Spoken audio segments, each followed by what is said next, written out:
Chapter first में Europe में राष्ट्रवाद का उदय, उसमें एक कैरेक्टर है, कौन है? नेपोलियन। नेपोलियन का संबंध जिस देश से है उसका नाम है फ्रांस है। अब यहां पे एक प्रश्न आता है कि नेपोलियन की पराजय कब हुई, नेपोलियन का पतन कब हुआ है? तो ऑप्शनल होगा, तो कौन सा सही है? 1815, ये याद रखना है। उसके बाद इन्होंने, नेपोलियन ने युद्ध की शुरुआत या फिर इटली पर जो हमला किया है वो 1797 में किया है ना।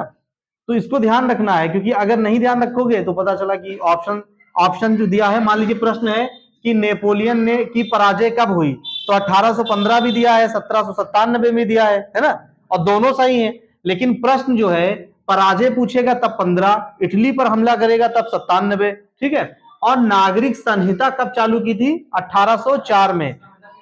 हाँ, नागरिक संहिता मतलब एक सिविलाइजेशन एक्ट है, एक उन्होंने कोई संगठन बनाया, कोई कानून बनाया, कोई ऐसी प्रक्रिया बनाई, उन्होंने कोई कुछ चलाया ऐसी चीज अपने उसमें, ठीक है। तो नागरिक संहिता जो बनाई वो कब बनाया? 1804 में बनाई। और एक संधि है, एक संगठन है, एक ग्रुप है, ठीक है। तो ट्रीटी ऑफ वियना यानी वियना संधि जो बनी थी वो कब बनी है? 1815 में। इसके साथ एक चीज और कह सकते हो ना कि वियना संधि अगर पूछा जाए, समय ना पूछा जाए कि वियना संधि किस मौके पर बनी, किस घटना पर बनी, तो नेपोलियन की पराजय के समय, है ना। जब नेपोलियन की पराजय हुई है उस समय कौन सी संधि बनी थी? हाँ, ट्रीटी ऑफ वियना, वियना की संधि। इतने प्रश्न समझ में आ रहे हैं? ठीक है। नेपोलियन से संबंधित कुछ चीजें और है, वो हम और लिखेंगे। जर्मनी का एकीकरण, आपने प्रश्न एक सुना है ना कि जर्मनी का एकीकरण, जर्मनी का एकीकरण, हाँ, यानी यूनिफिकेशन ऑफ, जब जर्मनी है तो इटली का है कह रहे हो, रटा हुआ है क्या? यूनिफिकेशन ऑफ जर्मनी ना, यूनिफिकेशन ऑफ जर्मनी। जब इटली रहे तो इटली बताओ। अब जर्मनी के एकीकरण और नेपोलियन के बीच में संबंध क्या है ये समझिए, है ना। जर्मनी का एकीकरण, हमने एकीकरण क्या बताया था कि भारत में भी जब एकीकरण हुआ तो छोटी छोटी रियासतों को जोड़ करके जो राज्य बनाए गए, एकता दिवस मनाया जाता है ना, किसके थ्रू? सरदार वल्लभ भाई पटेल, है ना। अब ये यूरोप का राष्ट्रवाद है, तो इसमें जो है नेपोलियन ने जर्मनी को 39 राज्यों में एकीकृत किया। ये ध्यान रखिएगा, कितने राज्यों में? 39 राज्यों में ना, 39 स्टेट्स में, 39 राज्यों में। किसके द्वारा हुआ है? पूरा टॉपिक ही नेपोलियन का है, इसमें दूसरा आंसर ही नहीं आएगा जब तक हम आगे बताएं ना, ठीक है। तो नेपोलियन ने कहां के एकीकरण में योगदान दिया है? जर्मनी के एकीकरण से रिलेटेड है ये, इटली वाले से नहीं। क्यों? इटली पे तो हमला किए हैं ना, और इटली पे हमला कब किया है?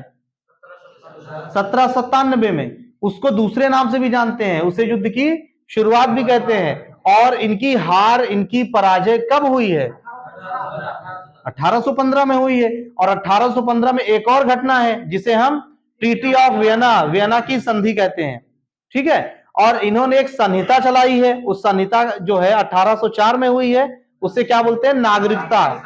नागरिकता संहिता। अब नेपोलियन ने जर्मनी को 39 राज्यों में एकीकृत किया। इतनी बात समझ में आई? उसके कई वर्षों के उपरांत अब इसके आगे एक नया कैरेक्टर आएगा, ठीक है। इसके आगे एक नया कैरेक्टर आएगा, एक नया व्यक्ति है, बिस्मार्क द्वारा। कौन आएगा अब? बिस्मार्क।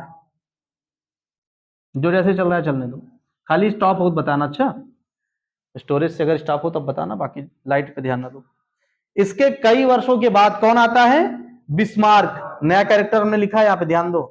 बिस्मार्क द्वारा 1866 से 1871, कितने साल का समय है ये? 5 साल, ठीक है।